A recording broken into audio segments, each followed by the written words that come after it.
Hello everyone, I am Mohit Ahmed Siddiqui, and in this video I will explain single entry. I will briefly in fact give an introduction of single entry और फिर मैं इस topic के बारे में एक सवाल भी सॉल्व करूंगा आपके सामने और ब्रीफली इस टॉपिक पे बात करूंगा सिंगल एंट्री और इनकम्प्लीट रिकॉर्ड्स। अच्छा, अब जब हम सिंगल एंट्री या इनकम्प्लीट रिकॉर्ड्स की बात करते हैं तो ये एक ऐसा टॉपिक है, ये क्या है एक्चुअली, ये एक ऐसा टॉपिक है, ये एक अकाउंटिंग टेक्निक है। अकाउंटिंग में ये एक टेक्निक है जो वहाँ इस्तेमाल होती है जहाँ पर accounting records, proper accounting records मौजूद नहीं होते। अकाउंटिंग रिकॉर्ड्स जो है वो जल जाते हैं, खराब हो जाते हैं, खत्म हो जाते हैं या मौजूद ही नहीं होते। मिसाल के तौर पे छोटे बिजनेसेस की अगर हम बात करते हैं तो बहुत सारे छोटे बिजनेसेस ऐसे होते हैं जिनको ज़रूरत ही नहीं होती अपने प्रॉपर अकाउंटिंग रिकॉर्ड्स मेंटेन करने की, तो वो नॉर्मली अपने प्रॉपर अकाउंटिंग रिकॉर्ड्स मेंटेन नहीं करते। तो इस ऐसी सूरत हाल में, ऐसी सिचुएशन में हम क्या करते हैं कि हम इस टेक्निक के जरिए इनकम स्टेटमेंट, बैलेंस शीट और फाइनेंशियल स्टेटमेंट्स बिजनेस से प्रिपेयर करते हैं। Okay then, now moving forward. अब जैसे कि मैंने कहा कि सिंगल एंट्री कहाँ इस्तेमाल होती है, जहाँ पे accounting records where there is a lack of proper accounting records, जहाँ पे प्रॉपर अकाउंटिंग रिकॉर्ड्स नहीं होते, जहाँ पे इनकम्प्लीट अकाउंटिंग रिकॉर्ड्स होते हैं, इंफॉर्मेशन मिसिंग होती है, कुछ इंफॉर्मेशन मिसिंग होती है। वहाँ पे भी हम, हो सकता है कि अकाउंटिंग रिकॉर्ड्स मौजूद हों लेकिन इंफॉर्मेशन जो है वो क्या हो, मिसिंग हो। अकाउंटिंग रिकॉर्ड्स जल जाएं, खराब हो जाएं, किसी वजह से लॉस्ट हो जाएं, वहाँ पे सिंगल एंट्री टेक्निक इस्तेमाल की जाती है। Moving forward. अच्छा, अब आपने देखा होगा कि कैपिटल का अकाउंट, कैपिटल का टी अकाउंट अगर हम बनाएं, कैपिटल का टी अकाउंट आपने देखा होगा, ये कैपिटल का टी अकाउंट है। ओपनिंग बैलेंस यहाँ आ जाता है, क्लोजिंग बैलेंस हमारे पास कैपिटल के अकाउंट में यहाँ आ जाता है। अच्छा, अब क्या होता है कि अगर बिजनेस को प्रॉफिट होता है तो इससे कैपिटल इंक्रीज होता है, तो कैपिटल जो है वो साल के आखिर में क्लोज हो जाता है जाके प्रॉफिट में और क्रेडिट साइड पे आ जाता है। अगर बिजनेस को लॉस होता है तो डेबिट साइड पे जाके क्लोज हो जाता है कैपिटल अकाउंट में।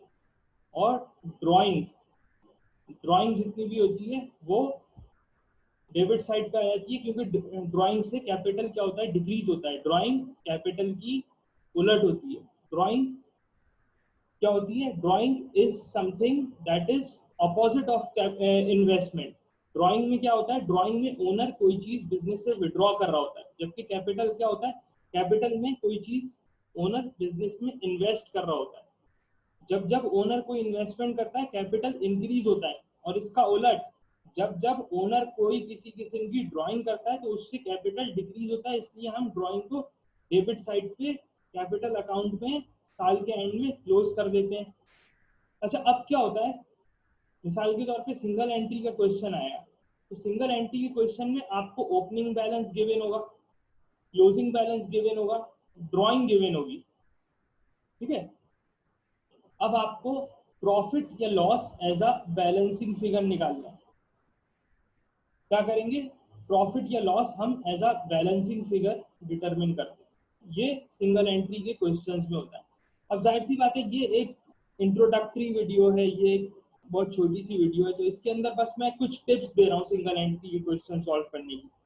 सारे क्वेश्चन जाहिर सी बात है मैं यहाँ पे सॉल्व नहीं कर सकता, लेकिन इस वीडियो के एंड में मैं एक क्वेश्चन भी आपके लिए सॉल्व करूंगा। 12, आप ये याद रखें कि सिंगल एंट्री का जब भी क्वेश्चन आएगा तो उसमें आपको balancing figures, T accounts given होंगे और उसके अंदर इस तरह से इंफॉर्मेशन गिवन होगी, और आपको क्या करना होगा, आपको एज अ बैलेंसिंग फिगर जो है ना वो मुख्तलिफ इंफॉर्मेशन को, मुख्तलिफ इंफॉर्मेशन आपको as a balancing figure determine करनी पड़ेगी। अच्छा, अब आगे चलते हैं, आगे हम बात करते हैं अकाउंटिंग इक्वेशन। अकाउंटिंग इक्वेशन क्या होती है, assets is equals to liabilities plus capital. तो जब सिंगल एंट्री का क्वेश्चन आता है ना, तो इसमें ऐसा हो सकता है कि वो आपको टोटल एसेट्स दे दे बिजनेस के और लायबिलिटीज दे दे। तो अगर आपके पास टोटल एसेट्स मौजूद हैं और लाइबिलिटीज मौजूद हैं, कैपिटल गिवन नहीं है, आप क्या करेंगे, एसेट्स में से लाइबिलिटीज को लेस करेंगे, लाइबिलिटीज को लेस करेंगे, और इस तरह से आप क्या कर लेंगे, कैपिटल डिटरमिन कर लेंगे on a given date, on a certain date. तो अकाउंटिंग इक्वेशन से भी जब भी हमारे पास सिंगल एंट्री का क्वेश्चन आता है तो आप अकाउंटिंग इक्वेशन को भी अपने जहन में रखें। हो सकता है कि आपको ऑन अ गिवन डेट वो टोटल एसेट्स दे दे, टोटल लाइबिलिटीज दे दे, और आपको कैपिटल का अमाउंट डिटरमिन करना हो, तो वो आप क्या कर सकते हैं, आप अकाउंटिंग इक्वेशन से डिटरमिन कर सकते हैं। अच्छा, अब सिंगल एंट्री के सवाल में अक्सर रिक्वायरमेंट होती है कि इनकम स्टेटमेंट बनाएं और बैलेंस शीट बनाएं। अच्छा, तो इनकम स्टेटमेंट के लिए हमें क्या सेल्स निकालनी होती है, तो सेल्स हम कैसे निकालते हैं सिंगल एंट्री के सवाल में, सेल्स हम निकालते हैं डेटर्स के अकाउंट से या अकाउंट्स रिसीवेबल से, जिसको हम अकाउंट्स रिसीवेबल भी कहते हैं। अच्छा, कैसे निकालते हैं हम सेल, हम ऐसे निकालते हैं कि हम डेटर्स का अकाउंट बना लेते हैं, या हम अकाउंट्स रिसीवेबल का टी अकाउंट बना लेते हैं। लेट से हमने डेटर्स का अकाउंट बना लिया, just wait a minute, yes, let से हमने यहाँ पे ऐसे डेटर्स का अकाउंट बना लिया, या इसको हम अकाउंट्स रिसीवेबल भी कहते हैं, अकाउंट्स रिसीवेबल का हमने टी अकाउंट बना लिया। ठीक है, अब वही वाली बात है कि हमारे पास ओपनिंग बैलेंस इसका गिवन है और क्लोजिंग बैलेंस हमें पता है। अगर हमें ये भी पता हो कि हमें कितना कैश मिला डेटर से during the year, cash received हमें पता हो, कैश रिसीव की हम एंट्री क्या बनाते हैं, जब हम डेटर से कैश रिसीव करते हैं तो हम कैश को डेबिट करते हैं और अकाउंट्स रिसीवेबल को हम क्रेडिट करते हैं। ठीक है, कैश को डेबिट करते हैं, अकाउंट रिसीवेबल को हम क्रेडिट करते हैं, तो कैश डेबिट हो जाता है और कैश अकाउंट्स रिसीवेबल के कहाँ पे आता है, क्रेडिट साइड पे आता है। कैश डेबिट हो रहा है तो कैश आ जाएगा अकाउंट्स रिसीवेबल के इधर क्रेडिट साइड पे। अब यहाँ पे जो है एक चीज रह गई, इस डेटर्स के अकाउंट में एक चीज रह गई, वो एक चीज क्या है सर, वो एक चीज है सेल्स। जब हम क्रेडिट पे सेल करते हैं, एंट्री बनाते हैं, अकाउंट्स रिसीवेबल को हम डेबिट करते हैं और हम सेल्स को क्रेडिट करते हैं। तो सिंगल एंट्री के क्वेश्चन में हम सेल्स को एज अ बैलेंसिंग फिगर हम डिटरमिन कर सकते हैं। ये बस चंद टिप्स हैं सिंगल एंट्री के क्वेश्चन सॉल्व करने की। तो इस तरह जो है ना, हो सकता है कि एग्जामिनर आपको सेल्स दे दे और आपको कैश रिसीव्ड डिटरमिन करना, जरूरी नहीं है, ये भी बैलेंसिंग फिगर हो सकती है, ये भी बैलेंसिंग फिगर हो सकती है। तो सिंगल एंट्री के क्वेश्चन में बस मैं आपको यहाँ पे बताना चाह रहा हूँ कि सिंगल एंट्री का जब आपके पास क्वेश्चन है तो आप किन बातों को ध्यान में रखें। सिंगल एंट्री के क्वेश्चन में आपको इनकम स्टेटमेंट बनानी होती है, तो इनकम स्टेटमेंट बनाने के लिए आपको सेल्स चाहिए। सेल्स आप कैसे निकालेंगे, आप डेटर्स के टी अकाउंट से निकालेंगे या अकाउंट्स रिसीवेबल के टी अकाउंट से एज अ बैलेंसिंग फिगर आप डिटरमिन कर सकते हैं। मूविंग फॉरवर्ड, परचेजेस की बात करते हैं। क्रेडिट परचेजेस, क्रेडिट परचेजेस का ताल्लुक होता है अकाउंट्स पेएबल से, जिसको हम क्रेडिटर्स भी कहते हैं। अकाउंट्स पेएबल को हम क्या कहते हैं, क्रेडिटर्स का अकाउंट होता है ये हमारा, अकाउंट्स पेएबल हमारे क्रेडिटर्स का अकाउंट होता है। ओपनिंग बैलेंस इसका यहाँ पे आता है, क्लोजिंग बैलेंस इसका यहाँ पे आता है। अच्छा, अब अगर हम कैश में पेमेंट करें क्रेडिटर्स को तो हम एंट्री बनाते हैं, अकाउंट्स पेएबल को हम डेबिट करते हैं और कैश को हम क्रेडिट करते हैं। तो कैश जो है अकाउंट्स पेएबल में डेबिट साइड पे आता है। अब रह गया यहाँ पे एक चीज रह गई और वो है परचेजेस। तो सिंगल एंट्री के सवाल में पॉसिबली आपको क्या होगा, आपको ये तीन फिगर्स दिए हुए होंगे, balance brought down, carried down और कैश, यानी कि अकाउंट्स पेएबल का ओपनिंग, क्लोजिंग और कैश पेमेंट टू क्रेडिटर्स। आप purchases as a balancing figure आप डिटरमिन कर लेंगे। फिर आप सेल परचेज इन तमाम फिगर्स जब ये सब आप डिटरमिन कर लेंगे, इससे आप क्या करेंगे, आप इनकम स्टेटमेंट बनाएंगे। अच्छा, cost of good sold. Cost of good sold अगर आपको ओपनिंग स्टॉक गिवन है, क्लोजिंग गिवन है, परचेजेस मैंने अभी आपको बताया परचेजेस आप कैसे डिटरमिन करेंगे, अगर ये तीनों फिगर्स आ जाएं तो आप कॉस्ट ऑफ गुड सोल्ड निकाल सकते हैं। कॉस्ट ऑफ गुड सोल्ड निकाल सकते हैं। कैसे निकालते हैं सर, फिर बता देता हूँ। ओपनिंग स्टॉक में add purchases less closing stock. Opening stock add purchases less closing stock, तो आपके पास आ जाएगी कॉस्ट ऑफ गुड सोल्ड। अच्छा, अब ऐसा भी हो सकता है, कभी कभी क्या करता है वो as a percentage of sales दे देता है, cost of good sold as a percentage of sales दे देता है। मिसाल के तौर पे 33% ऑफ सेल्स। तो इन दैट केस फिर आप, ये हो सकता है कि आपको ये फॉर्मेट इस्तेमाल करने की जरूरत ना पड़े, आपको as a percentage of sales जो है वो cost of good sold single entry के सवाल में निकालना पड़े। अब इस वीडियो में मैं क्या कर रहा हूँ, मैं सिर्फ एक ब्रीफ इंट्रोडक्शन दे रहा हूँ। मैं क्या कर रहा हूँ, मैं एक ब्रीफ इंट्रोडक्शन दे रहा हूँ सिंगल एंट्री का। अगर मैं कोई बड़ा सेशन इस पे करूंगा या कोई वेबिनार इस पे कंडक्ट करूंगा तो उसके अंदर फिर मैं इसको और डिटेल्ड वे में सिंगल एंट्री पे बात करूंगा। Moving forward, accruals and prepayments. मिसाल के तौर पे प्रीपेड एक्सपेंस है आपके पास, प्रीपेड रेंट है। प्रीपेड रेंट क्या होता है सर, प्रीपेड रेंट जो है वो एक एसेट होता है। प्रीपेड रेंट एक एसेट होता है, एक एडवांस पेमेंट, रेंट की एक एडवांस पेमेंट। तो प्रीपेड रेंट एक एसेट होता है। इसका ओपनिंग बैलेंस यहाँ आ जाएगा, क्लोजिंग बैलेंस इसका यहाँ आ जाएगा, ठीक है।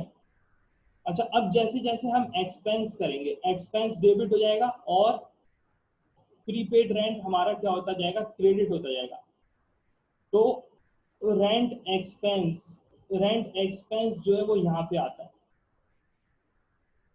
इसके अंदर होता क्या है, मैं इसको थोड़ा सा और इलेबोरेट कर देता हूँ। होता क्या है कि जब हम लेट से हमने 1 जनवरी को एक एडवांस पेमेंट की रेंट की, एक एडवांस पेमेंट की, तो जब हम एडवांस पेमेंट करेंगे रेंट की तो हम क्या करेंगे, हम एंट्री बनाएंगे प्रीपेड रेंट डेबिट और कैश क्रेडिट। अच्छा, अब एक महीने के बाद 31 जनवरी को हमने एक महीने का रेंट जो है वो प्रीपेड रेंट में से जो हमने एडवांस पेमेंट की थी, अब उसमें से हमारा एक महीने का जो रेंट है वो एक्सपेंस आउट हो गया। तो हम एंट्री बनाएंगे, रेंट एक्सपेंस को हम डेबिट करेंगे और प्रीपेड रेंट को हम क्रेडिट करेंगे, ठीक है।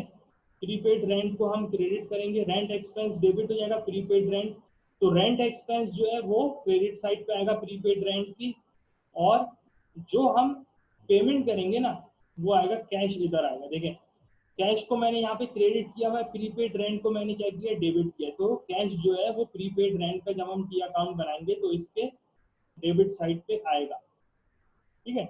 अच्छा, अब इसमें से हो सकता है कि आपको जब आप सिंगल एंट्री का सवाल सॉल्व करें तो आपको एज अ बैलेंसिंग फिगर जो है कैश डिटरमिन करना पड़े, cash payment for rent expense, या आपको rent expense as a balancing figure determine करना पड़े। क्योंकि आपको ये मैं इस वजह से बता रहा हूँ क्योंकि जब हम इनकम स्टेटमेंट बनाएंगे तो जाहिर सी बात है हमें एक्सपेंसेस भी चाहिए होंगे। तो रेंट एक्सपेंस जहाँ पे क्या है, जहाँ पे रेंट एक्सपेंस है, ठीक है। तो हम एक्सपेंस कैसे डिटरमिन करेंगे, अगर हमारे पास प्री पेमेंट मौजूद है, प्री पेमेंट का ओपनिंग मौजूद है, क्लोजिंग मौजूद है, कैश पेमेंट मौजूद है, तो हम इस तरह से प्रीपेड रेंट का पी अकाउंट बना के जो है वो हम एक्सपेंस डिटरमिन कर सकते हैं। या अगर हमें कैश पेमेंट निकालनी है तो कैश पेमेंट, यानी कि मेरा कहने का मतलब है, मैं फिर बता रहा हूँ कि हो सकता है कि वो ये तीन फिगर्स आपको सवाल में कहीं गिवन हो और ये आपको निकालना पड़े एज अ बैलेंसिंग फिगर। हो सकता है कि ये तीन फिगर्स आपको गिवन है, ये तीन फिगर्स आप निकालिए, ये एज अ बैलेंसिंग फिगर आपको डिटरमिन करना पड़े। तो इन बातों का ना ख्याल रख के आपको क्या करना है, आपको सिंगल एंट्री का सवाल सॉल्व करना है। प्री पेमेंट के अलावा एक्रूअल भी हो सकता है, एक्रूड एक्सपेंसेस भी हो सकते हैं। या एक्रूड इनकम भी हो सकती है या प्रीपेड इनकम भी हो सकती है। तो एक्रूड एक्सपेंसेस में हम बैलेंस ब्रॉट डाउन हमारा यहाँ आ जाता है, क्लोजिंग बैलेंस हमारा यहाँ आ जाएगा, कैश जाहिर सी बात है यही रहेगा, और एक्सपेंस जो है एक्सपेंस अपनी जगह पे रहेगा। और उसमें भी इसी तरह से एज अ बैलेंसिंग फिगर आप डिटरमिन कर लेंगे, ठीक है। क्योंकि एक्रूड एक्सपेंस की एंट्री हम क्या बनाते हैं, हम एक्सपेंस को डेबिट करते हैं, एक्रूअल को क्रेडिट करते हैं, और जब हम कैश में पेमेंट करते हैं तो हम कैश को क्रेडिट करते हैं और एक्रूअल को हम डेबिट करते हैं। तो कैश जो है वो डेबिट साइड पे आ जाएगा और एक्सपेंस जो है वो क्रेडिट साइड पे आ जाएगा। अच्छा, इसी तरह प्रीपेड इनकम या एक्रूड इनकम की भी एंट्रीज हो सकती हैं। ओके ना, मूविंग फॉरवर्ड, ये थोड़ा सा जो है ना एक्रूअल्स और प्री पेमेंट्स, ये एक थोड़ा सा इसका मुश्किल पार्ट है। लेकिन जब आप सिंगल एंट्री के क्वेश्चंस की प्रैक्टिस करेंगे और सिंगल एंट्री पे जो आपको चीजें दी गई हैं अपनी बुक्स को अगर आप रेफर करेंगे तो फिर आपको ये बेहतर समझ में आएगा। बहरहाल मेरा कहने का मतलब, जो मेरा इसको मैं समराइज करता हूँ, मेरा कहने का मतलब इस पूरे अभी तक जो मैंने आपसे बात की, मेरा कहने का मतलब ये है कि जो है सिंगल एंट्री में आपको इंफॉर्मेशन मिसिंग होगी, आपको information as a balancing figure निकालनी पड़ेगी। क्या करना पड़ेगा, एज अ बैलेंसिंग फिगर आपको इंफॉर्मेशन डिटरमिन करनी पड़ेगी। जैसे मैंने आपको यहाँ पे बताया कि प्रीपेड रेंट का अकाउंट दिया हुआ है, एक्रूअल का अकाउंट आपने बनाना है, प्रीपेड रेंट का अकाउंट बनाना है। बिल्कुल इसी तरह कॉस्ट ऑफ गुड सोल्ड में आपको परचेजेस निकालने पड़ेंगे। परचेजेस आप कैसे निकालेंगे, आप अकाउंट्स पेबल का की अकाउंट बना के जो है purchases as a balancing figure determine करेंगे। तो कहने का मतलब ये है कि अगर आपका जो है वो डबल एंट्री पे आपकी कमांड अच्छी है और आपको जो है लेजर जो बेसिक्स है, जैसे डबल एंट्री है, लेजर है, टी अकाउंट है, अगर ये आपको अच्छा आता है तो फिर आपको इस चैप्टर में जो है वो इतना प्रॉब्लम नहीं होना चाहिए, ठीक है ना। मूविंग फॉरवर्ड, अब मैं क्या करूंगा, अब मैं आपके सामने एक सवाल सॉल्व करूंगा सिंगल एंट्री का। So let me continue. अच्छा, अब यहाँ पे मेरे पास एक सवाल है सिंगल एंट्री का, एक बेसिक क्वेश्चन है, एक बेसिक क्वेश्चन है इनफैक्ट इसका, सिंगल एंट्री का। ओके ना, अब इस क्वेश्चन में क्या है, let's read this one. F Lee started business on 1 January 2002 with 35,000 in a bank account. अच्छा, अब यहाँ पे मैं ये कहूंगा कि आप जो है इस क्वेश्चन को, इस वीडियो को पॉज करके यहाँ पे इस क्वेश्चन को एक मरतबा पढ़ लें ताकि आपको ये और बेहतर तरीके से समझ में आ जाए। अच्छा, अब एफ ली ने अपना एक बिजनेस स्टार्ट किया, अपना एक बिजनेस स्टार्ट किया, और इनिशियल जो इन्वेस्टमेंट की, कैसे स्टार्ट किया, with 35,000 pound in a bank account, with 35,000 pound in a bank account. यानी कि ये क्या है, ये एफ ली की अगर हम देखें तो ये क्या है, ये इनिशियल इन्वेस्टमेंट है। इस इन्वेस्टमेंट से इस शख्स ने बिजनेस स्टार्ट किया। तो एक्चुअली ये क्या हो गया, ये हमारा ओपनिंग कैपिटल है। अगर आप इसको सोचें तो ये हमारा क्या है, कैपिटल का ओपनिंग बैलेंस। कैपिटल का क्या है, ये कैपिटल का ओपनिंग बैलेंस है, ठीक है। Unfortunately he did not keep proper books of accounts.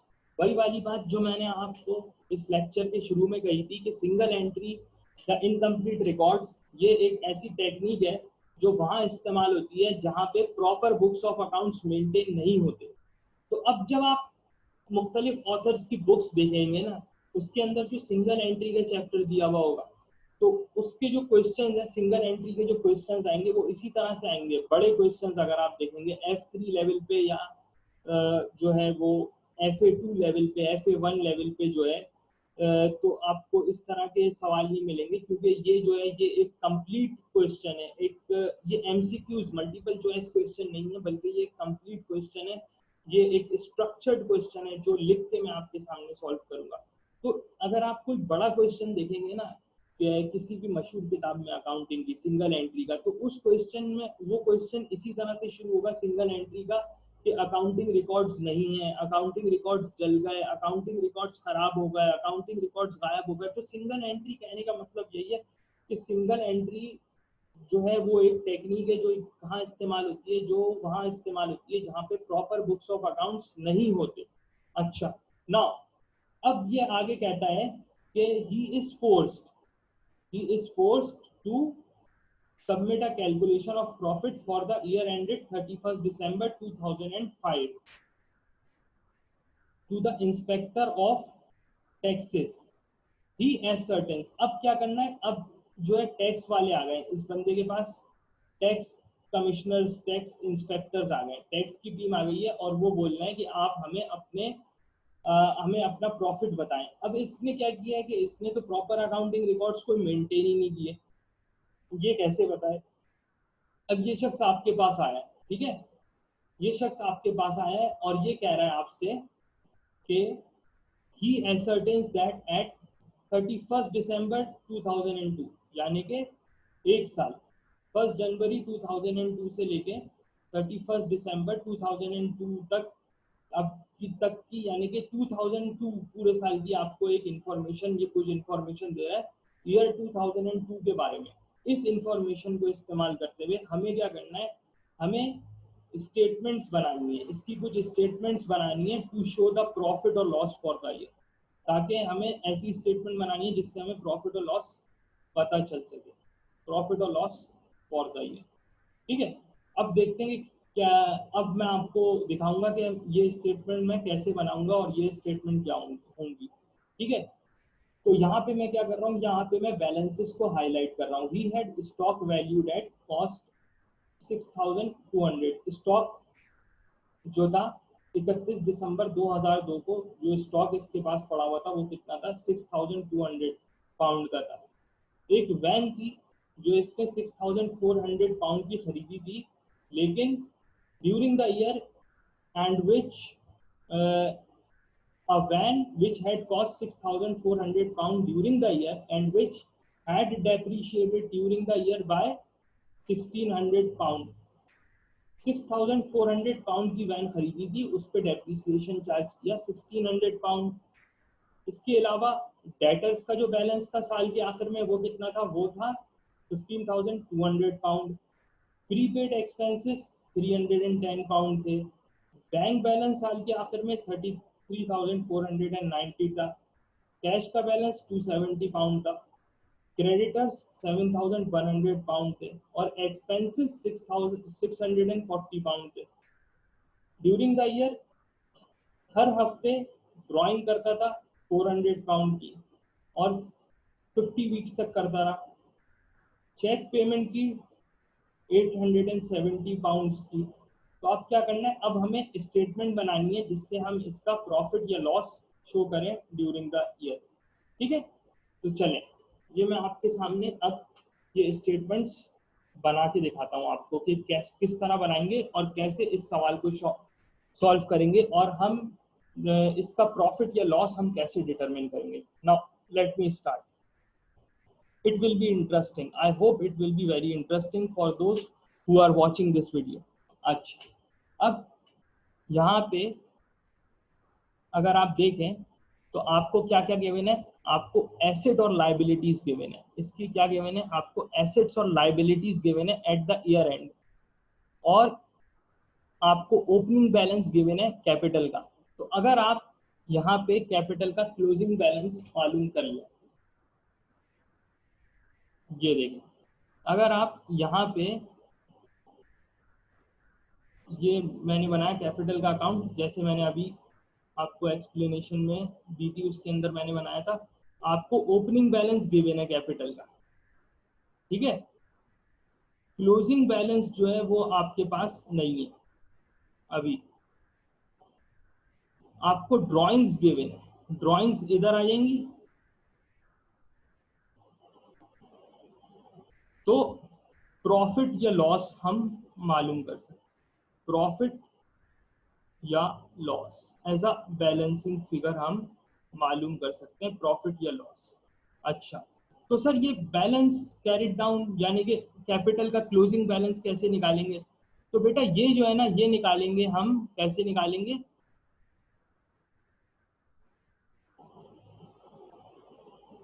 Wait a minute,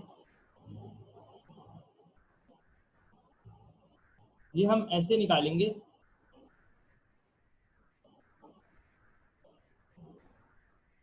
तो ये हम क्लोजिंग बैलेंस सर कैसे निकालेंगे? क्लोजिंग बैलेंस हम ऐसे निकालेंगे कि हमें पता है कि अकाउंटिंग इक्वेशन क्या होती है, assets is equals to liabilities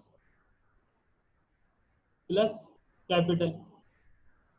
अब हमें इस सवाल में एसेट्स गिवन है, लायबिलिटीज गिवन है, कैपिटल का क्लोजिंग बैलेंस, कौन सी तारीख का बैलेंस? 31 दिसंबर 2002 का बैलेंस। 31 दिसंबर 2002 का बैलेंस हम निकाल सकते हैं, क्योंकि हमारे पास 31 दिसंबर 2002 को जो लाइबिलिटीज थी और जो एसेट्स थे बिजनेस में वो हमें गिवन है। तो हम क्या करेंगे, एसेट में से 31 दिसंबर 2002 के जो बैलेंसेस दिए गए हैं इसमें हम क्या करेंगे, एसेट्स में से, टोटल एसेट्स में से हम माइनस करेंगे लाइबिलिटीज। तो हमारे पास कैपिटल आ जाएगा 31 दिसंबर 2002 का, ठीक है। Now that's it. अच्छा, तो चलें अब हम क्या करेंगे, अब हम टोटल करते हैं एसेट्स का और उसको हम लाइबिलिटीज के टोटल में से लेस करते हैं। एसेट्स का टोटल करते हैं और उसको लाइबिलिटीज के टोटल में से लेस करते हैं, ठीक है। तो ऐसा करते हैं, सबसे पहले हम ले लेते हैं non current asset.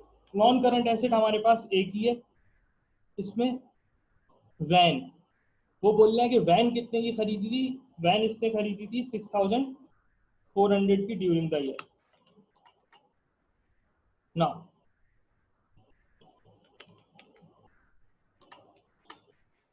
Yes, van इसने खरीदी थी, वैन की जो कॉस्ट थी वो थी 6000, ठीक है। Just wait a minute.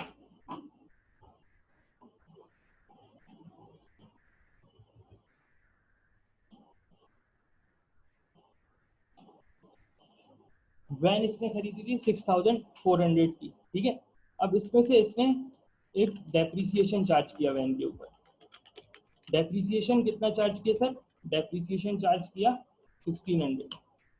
1600 depreciation charge किया, तो वैन की जो नेट बुक वैल्यू रह गई साल के एंड में वो कितनी हो गई? वो हो गई 6400 माइनस 1600, 4800। तो ये तो होगा इसके टोटल नॉन करंट एसेट्स, ठीक है। अब हम बात करते हैं इसके करंट एसेट्स की। करंट एसेट्स की बात करते हैं, तो सबसे पहले हमारे पास स्टॉक गिवन है 6200 का। करंट एसेट्स में सबसे पहले हमें स्टॉक गिवन है कितने का? 6200 का। मूविंग फॉरवर्ड, नेक्स्ट हमारे पास क्या है? हमारे पास डेटर्स का बैलेंस है 15200। डेटर्स का बैलेंस है 15200।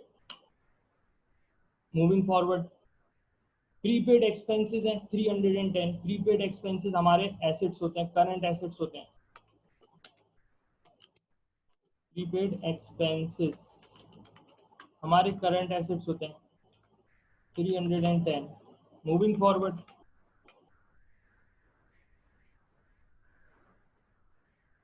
बैंक बैलेंस हमें गिवन है 33,490 और कैश का बैलेंस हमें गिवन है 270। तो बैंक बैलेंस है 33,490। Let me confirm, yes, bank balance है 33,490। कैश का बैलेंस है हमारे पास 270। कैश का बैलेंस है 270। तो ये तो होगा इसके टोटल एसेट्स। इसका हम टोटल कर लेते हैं using the sum formula in Excel. तो ये इसका आ गया टोटल, ये आपके आ गया टोटल इसके करंट एसेट्स। तो टोटल एसेट्स जो है ना सर, इसके कितने हो जाएंगे? दोनों को ऐड कर देंगे, करंट और नॉन करंट एसेट्स को दोनों को ऐड कर देंगे। 60,270 इसके टोटल एसेट्स हो गए। नाउ मूविंग फॉरवर्ड, अब हम बात करते हैं इसकी लाइबिलिटीज के बारे में। लाइबिलिटीज जो है वो इसकी दो ही हैं, एक ट्रेड क्रेडिटर्स, दूसरा एक्सपेंसेस ओइंग, यानी कि एक्रूड एक्सपेंसेस एक तरह से। ठीक है, तो ट्रेड क्रेडिटर्स, अब हम इसकी लाइबिलिटीज जो है वो लेस कर देते हैं। ट्रेड क्रेडिटर्स लाइबिलिटीज हम इसमें से लेस कर रहे हैं 7,100, और एक्रूड एक्सपेंसेस इसके आ रहे हैं हमारे पास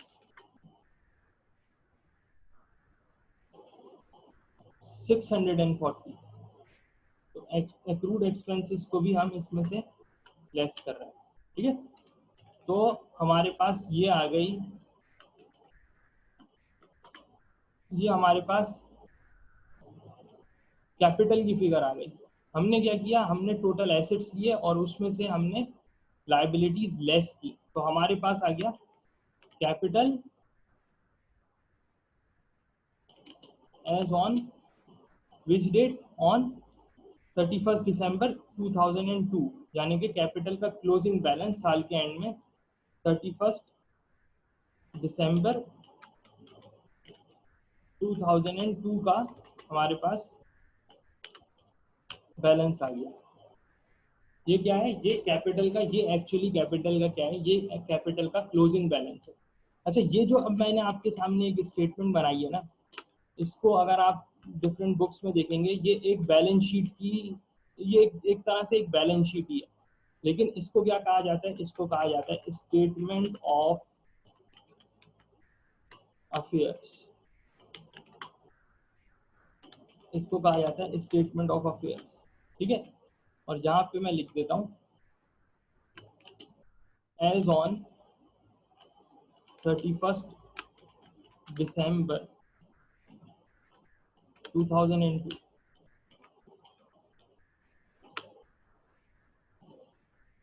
ठीक है, अब ओनर का नाम यहाँ पे आ गया। अच्छा, तो ये मैंने स्टेटमेंट ऑफ अफेयर्स ड्रॉ की है, ये स्टेटमेंट ऑफ अफेयर्स बनाई है आपके सामने। क्यों बनाई है, क्योंकि मुझे क्या चाहिए, मुझे चाहिए कैपिटल का बैलेंस ऑन 31 दिसंबर 2002। ठीक है, तो यहाँ पे मेरे पास एक इम्पॉर्टेंट फिगर मैंने निकाल लिया इस सवाल में, जो है कैपिटल ऑन 31 दिसंबर 2002। अच्छा, नाउ मूविंग फॉरवर्ड, मेरे पास जैसे कि मैंने कहा कैपिटल का ओपनिंग बैलेंस मेरे पास मौजूद है साल के, that is 35,000, that is 35,000।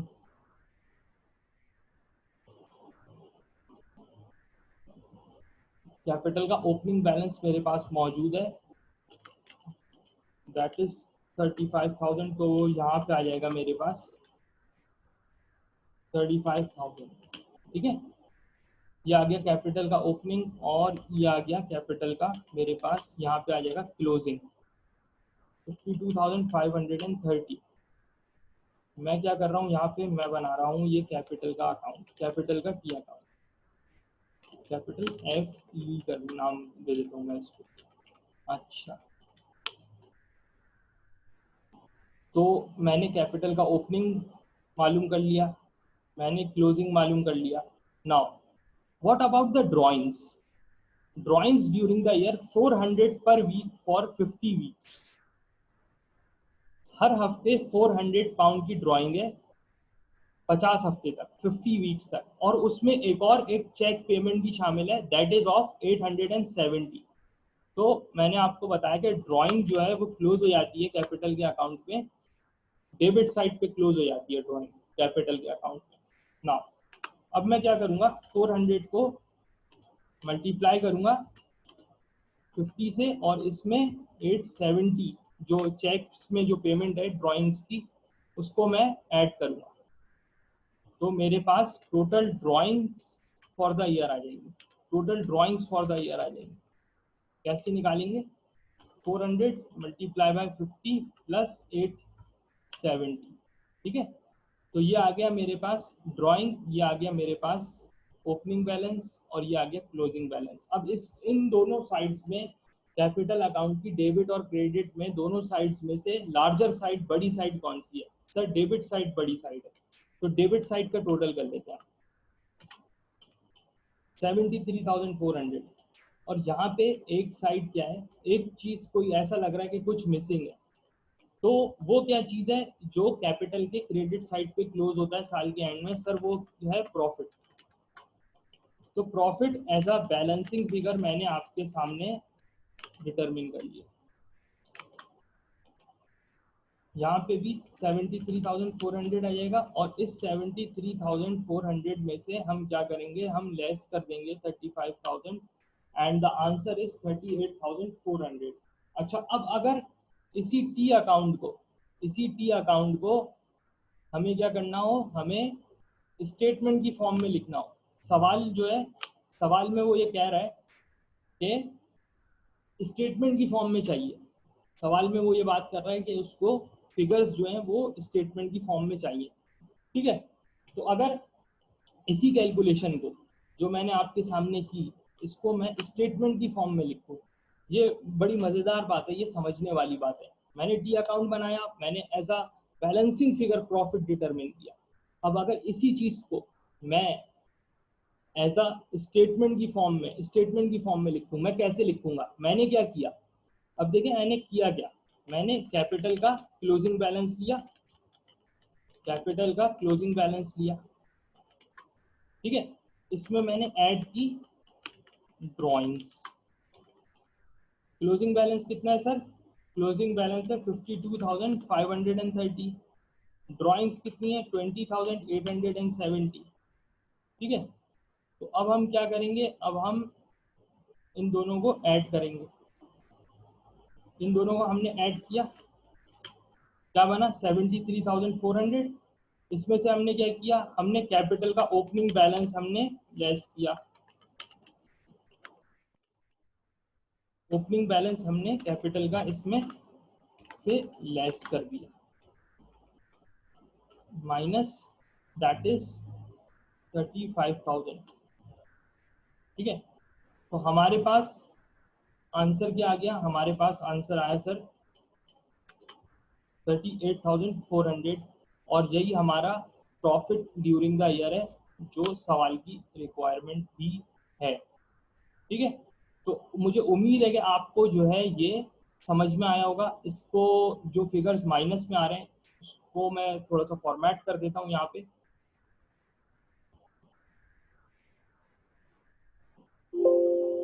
Yes, in figures को मैं थोड़ा सा फॉर्मेट कर देता हूँ आपके लिए। यस, तो जस्ट वेट अ मिनट। हाँ, तो अब आपने देखा इस सवाल में कि मैंने जो है वो प्रॉफिट कैसे डिटरमिन किया। सवाल की रिक्वायरमेंट यही थी कि सवाल में हमें क्या चाहिए था, हमें जो है वो प्रॉफिट डिटरमिन करना था। तो अब आपने देखा कि मैंने प्रॉफिट किस तरह से डिटरमिन किया, कि मैंने जो है वो कैपिटल का टी अकाउंट बनाया। कैपिटल के टी अकाउंट में मुझे पता है कि ड्राइंग्स कहाँ पे आएंगी, प्रॉफिट कहाँ पे आएगा, ओपनिंग क्लोजिंग बैलेंस कहाँ पे आएगा। मैंने ऐसा बैलेंसिंग फिगर प्रॉफिट निकाला। ठीक है, फिर उसी चीज को मैंने क्या किया, मैंने एक स्टेटमेंट की फॉर्म में बना के लिख दिया, क्योंकि सवाल की रिक्वायरमेंट क्या है, सवाल की रिक्वायरमेंट है कि वो मांग रहा है हमसे, किसमें, हमसे मांग रहा है स्टेटमेंट की फॉर्म में। तो मुझे उम्मीद है कि आपको कुछ आइडिया हुआ होगा कि सिंगल एंट्री के क्वेश्चंस जो हैं वो किस तरह से सॉल्व किए जाते हैं। सिंगल एंट्री के क्वेश्चंस इसी तरह से हमेशा सॉल्व होते हैं कि आपके पास जो इंफॉर्मेशन होती है वो मिसिंग होती है। अब आपने यहाँ पे देखा कि यहाँ पे इंफॉर्मेशन मिसिंग थी। कैपिटल का पहले हमने क्लोजिंग बैलेंस मालूम किया, हमने क्या किया, कैपिटल का क्लोजिंग बैलेंस हमने मालूम किया। कैसे मालूम किया, अकाउंटिंग इक्वेशन के थ्रू हमने मालूम किया। अकाउंटिंग इक्वेशन के through asset is equals to liabilities plus capital, assets minus liabilities is equals to capital. और इस स्टेटमेंट को हम क्या कहते हैं, स्टेटमेंट ऑफ अफेयर्स भी कहते हैं। ठीक है, तो हमने अकाउंटिंग इक्वेशन, क्योंकि अकाउंटिंग के जो कॉन्सेप्ट है वो क्लियर होने चाहिए। मुझे पता है अकाउंटिंग इक्वेशन क्या है। अकाउंटिंग इक्वेशन है asset is equals to liabilities plus capital. तो एसेट्स और लायबिलिटीज मुझे गिवन थे, मैंने कैपिटल का बैलेंस निकाला ऑन 31 दिसंबर 2002। फिर मैंने ओपनिंग, कैपिटल का ओपनिंग लिया, क्लोजिंग लिया, ये मैंने कैपिटल के टी अकाउंट में रखा। मैंने इसमें ड्राइंग्स को भी पुट किया। फिर मैंने एज अ प्रॉफिट को as a balancing figure determine किया, और फिर मैंने इसको एक स्टेटमेंट की फॉर्म में यहाँ पे शो कर दिया। सो मुझे उम्मीद है कि आपको ये कॉन्सेप्ट्स समझ में आए होंगे इस वीडियो में। And thank you very much, thanks for watching. It was Mohit Ahmed Siddiqui. इस वीडियो में मेरा नंबर गिवन है, मेरी इंफॉर्मेशन गिवन है, आप मुझसे कांटेक्ट कर सकते हैं वाया फेसबुक, वाया व्हाट्सएप। कोई भी अगर आपको कोई प्रॉब्लम फेस कर रहे हैं, जो ACCA के स्टार्टर्स हैं, बिगिनर्स हैं, ACCA, those students who are new to ACCA, like students studying in papers F2, F3, and foundation diploma level, they can contact me for any kind of help that they want. Thank you very much. Thanks for watching. It was Mohit Ahmed Siddiqui. और मैं इस तरह की videos और भी आपके लिए बनाता रहूँगा और पोस्ट करता रहूँगा, and I hope it will prove to be helpful to all of you. Thank you very much.